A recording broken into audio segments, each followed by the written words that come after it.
আজকের রেসিপি আলুর দম। আলুর দম মশলা কম, বৌদি নাচে ছম ছম। আলুর দম বানার জন্য আলুকে সিদ্ধ করে ছুলে আর দু টুকরো করে কাটে নিয়েছি। এরপর তেল গরম করে আলুগুলা একটু নুন আর হলুদ দিয়ে ভাজে নিব।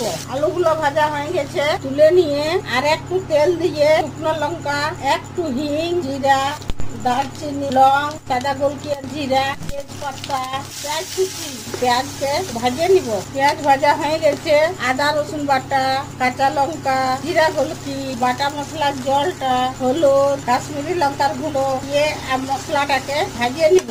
টমাটরের পেস্ট, নুন দিয়ে মশলাটাকে ভাজিয়ে নিব। মশলা ভাজা হয়ে গেছে, আলু দিয়ে মশলার সঙ্গে আলুকে ভাজিয়ে নিয়ে জল দিয়ে কাজু বাটা দিয়ে ঢাকুন দিয়ে ফুটাই নিব। ঢাকুনটা খুলে নিয়ে গরম মশলা, কস্তুরি মেথি দিয়ে মিক্স করে 1 চামচ ঘি দিয়ে নাভাই আর বাটিয়ে নিব। আলুর দম বনে রেডি। Delicious recipe.